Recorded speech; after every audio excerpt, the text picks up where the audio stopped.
بسم اللہ الرحمن الرحیم۔ السلام علیکم ناظرین، دین دنیا چینل میں آپ کو خوش آمدید کہتے ہیں۔ آپ کہتے ہیں اسلام خوشی کا ذریعہ ہے اور قرآن پاک زندگی گزارنے کا طریقہ ہے، تو پھر جب بھی میں قرآن پڑھوں مجھے کیوں لگتا ہے کہ مجھے ایک بوجھ سا محسوس ہوتا ہے؟ جب اللہ ہمیں عزت دیتا ہے تو ذمہ داریاں بھی دیتا ہے، اور سورہ احزاب میں لکھا ہے کہ ہم نے آسمانوں اور زمین اور پہاڑوں کے سامنے امانت پیش کی، پھر انہوں نے اس کو اٹھانے سے انکار کر دیا اور اس سے ڈر گئے اور اسے انسان نے اٹھا لیا۔ بے شک وہ بڑا ظالم، بڑا نادان تھا۔ تو کیا ہم یہ بوجھ اٹھانے کے قابل ہیں یا نہیں؟ کیا ہم یہ امانت اٹھا کر ایک غلام کی مانند نہیں ہو گئے؟ یہ سوال ڈاکٹر ذاکر نائک سے ایک ایسی لڑکی نے پوچھا تھا جو طالبہ تھی۔ یہ لڑکی مسلمان تھی اور باحجاب بھی، اپنے حلیے سے ایک باعمل مسلمان لگ رہی تھی، مگر اس کا یہ سوال ایسا تھا کہ لگتا تھا کہ اس کو اپنے مسلمان ہونے پر شک ہے یا پھر یہ اسلام پر عمل کرنے میں آر یا بوجھ محسوس کرتی ہے۔ ڈاکٹر ذاکر نائک کے سامنے کئی ایسے لوگ آتے رہتے ہیں جو اس طرح کے سوال کرتے ہیں، اور وہ کھل کر اسلام اور قرآن پاک پر اپنے تحفظات اور شکوک کا اظہار کرتے ہیں۔ ان لوگوں کو شکوک سے پاک کرنا، انہیں اسلام قبول کرانا اور پھر سیدھے راستے پر چلانا ایک بہت بڑی ذمہ داری ہے، مگر اس سے بھی بڑی مشکل تب پیش آتی ہے جب کوئی مسلمان ہی اپنے دین پر شکوک کا، بیزاری کا اظہار کرنے لگے۔ ایک راستے پر چلتے مسافر کو جب معلوم ہو کہ منزل کہاں ہے، پھر بھی وہ صحیح راستے سے ہٹ کر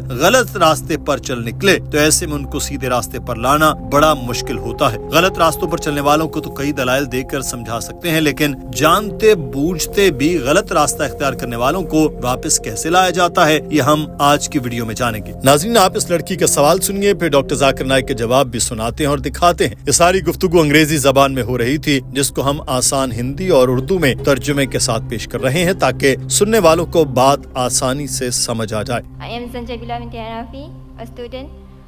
I want to ask about Islam is happiness and Quran is the way of life. But then when I keep reading the Quran, I feel that Islam is like burden, because which you said a burden, which you said with honor, how Allah honors us, He gives us responsibilities. Doctor Zakir Naik نے اس لڑکی کا سوال سنا اور پھر mic پر آنے سے قبل کچھ لمحے توقف کیا، جیسے سوچ رہے ہوں کہ اس بہن کو کیسے قائل کرنا ہے۔ اسلام بوجھ نہیں بلکہ بوجھ سے چھٹکارا دلانے کا ذریعہ ہے۔ اپنا جواب شروع کرتے ہوئے انہوں نے اس بہن کو بتایا کہ میں آپ کی بات سے متفق ہوں کہ جب اللہ تعالیٰ نے پہاڑوں سے پوچھا کہ کیا تم امتحان دینا چاہتے ہو تو انہوں نے کہا کہ نہیں۔ اللہ تعالیٰ فرماتا ہے کہ ہم انسان بے وقوف ہیں۔ اگر آپ اس کا پس منظر دیکھیں تو آپ کو اس آیت کی پورے طریقے سے سمجھ آ جائے گی، اور وہ یہ ہے کہ اللہ تعالیٰ نے سورہ اعراف میں فرمایا، اور جب تیرے رب نے بنی آدم کی پشتوں سے ان کی اولاد کو نکالا اور ان سے ان کی جانوں پر اقرار کرایا، کیا میں تمہارا رب نہیں ہوں؟ انہوں نے کہا ہاں، ہم اقرار کرتے ہیں۔ کہیں قیامت کے دن کہنے لگو کہ ہمیں تو اس کی خبر نہ تھی۔ اب ہم جانتے ہیں کہ اللہ تعالیٰ نے مختلف مخلوقات پیدا کی، اور اس کی سب سے بہترین مخلوق انسان ہے، جہاں ہمارے پاس یہ طاقت ہے کہ ہم اپنی مرضی کر سکتے ہیں، چاہے تو اطاعت کر سکتے ہیں، چاہے تو نافرمانی کر لیں۔ اللہ تعالیٰ نے ہمیں ہدایت کا راستہ دکھا دیا۔ انسان اور جنوں کے پاس بھی اپنی مرضی کرنے کا اختیار ہے، ہم چاہیں تو ہدایت کے اس راستے پر چلیں یا اس سے اتر جائیں۔ فرشتے بھی اللہ تعالیٰ کی مخلوق ہیں، مگر ان کے پاس اپنی مرضی کرنے کا اختیار نہیں ہے۔ اللہ تعالیٰ جو بھی حکم دے، فرشتوں کے پاس اس کو ماننے کے سوا اور کوئی چوائس نہیں۔ اللہ تعالیٰ کی تمام مخلوقات مسلمان ہیں، درخت، پتھر، پہاڑ، جانور، فرشتے سب مسلمان ہیں، کیونکہ وہ اللہ تعالیٰ کے حکام مانتے ہیں۔ ہم انسانوں کے پاس ہی اطاعت یا نافرمانی کرنے کا آپشن ہے۔ اگر تو آپ مسلمان ہیں، جیسے درخت، فرشتے وغیرہ ہیں، تو کوئی مسئلہ نہیں۔ Allah gives us the guidance. The human beings and even the jinn, they have a free will to obey or not to obey. The angels have got no free will. Angels obey whatever Allah says. They have no choice. So if you are so all the others are Muslim. The tree is a Muslim, the animals are Muslim, because they obey to Allah's commandment. We human beings have a choice. Now when choice is given, there can be two things. If you are a Muslim, like a tree, angel, okay, no problem. But if you are a human being, you have a choice of your own.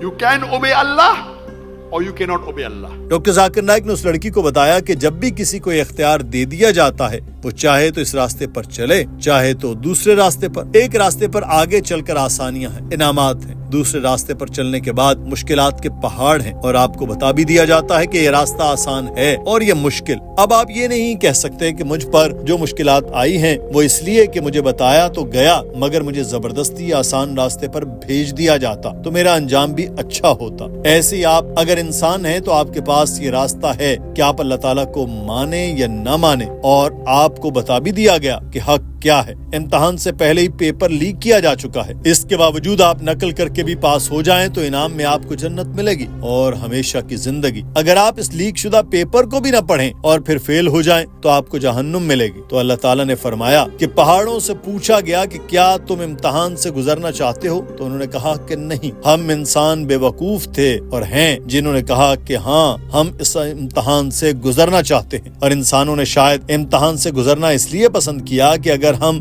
امتحان میں پاس ہو جائیں تو انسانوں کا درجہ فرشتوں سے بھی بلند ہے، لیکن اگر امتحان میں فیل ہو جائیں تو شیطانوں کے ساتھی ہو جاتے ہیں. یہی اللہ تعالیٰ نے سورہ ناس میں بھی بتایا کہ جو کانوں میں پھسپھساتے ہیں جو انسانوں اور جنوں میں سے ہیں. Because if after the choice is given and if you obey Allah, you become higher than the angels. After choice is given and if you obey Allah, the Quran and the Sahih Hadith, you become higher than the angels. If you disobey, then you become like a Satan. Therefore Allah says in Surah Nas, those who whisper into your ears, among them there are men and jinn. So we become like Satan. So now the choice is yours. One is just pass. Would you want just pass? Or would you want to try to get first class first? But while trying to get first class first, you may even fail. So we human beings, Allah says, are the juhal, are the ignorant, are the fools who said, we want to undergo the test. And now we are undergoing the test. This is what Allah says. On the day of judgment, now you may not remember, I don't remember. Quran says, I believe in it. Doctor Zakir Naik نے کہا کہ اب جو ہو چکا سو ہو چکا. ہم نے اقرار کر لیا کہ امتحان دیں گے تو وہ فیصلہ واپس نہیں ہو سکتا. اب ہمارا مقصد یہ ہونا چاہیے کہ ہم امتحان میں پاس کیسے ہونا چاہتے ہیں. کیا ہم صرف پاسنگ مارکس لے کر ہی جنت میں جائیں گے یا پھر فرسٹ آنے کی کوشش کریں گے؟ اب شاید ہم یہ کہیں کہ ہمیں تو یاد ہی نہیں کہ ہم نے کب سے اس امتحان میں جانے کا اقرار کیا. مجھے بھی یاد نہیں، مگر قرآن پاک میں لکھا ہے تو سچ ہی لکھا ہے. یہ میرا ایمان ہے. قیامت کے دن ہمیں سب کچھ یاد آ جائے گا. اب ہمارا کام صرف یہی ہے کہ ہم اس کے بتائے راستے پر چلیں، بھٹکے مت اور نہ ہی کسی اور کو بھٹکنے دیں، تاکہ جب روز قیامت آئے تو ہمارے اعضاء ہمارے خلاف گواہی نہ دیں کہ اس شخص نے یہ کیا تھا جس سے منع فرمایا گیا ہے اور یہ کرنے سے منع کیا گیا جس کے کرنے کا حکم دیا گیا ہے. کیونکہ قیامت کے دن ہم چاہ کر بھی جھوٹ نہیں بول پائیں گے. ہماری ٹانگیں، بازو، آنکھیں، سر، غرض یہ کہ ہر عضو گواہی دے گا کہ ہم نے دنیا میں کیا کیا گناہ کیے ہیں، اور ہمارے پاس جھٹلانے کا کوئی ہیلا ہی نہیں ہوگا. اس لیے قیامت کے دن کوئی بھی اپنے رب کے انصاف پر سوال نہیں کر پائے گا. ڈاکٹر ذاکر نائک نے اس لڑکی کو نصیحت کی، یہ باتیں ذہن سے نکال باہر پھینکیں کہ اسلام ہمارے لیے بوجھ ہے. اگر اس کو بوجھ سمجھ کر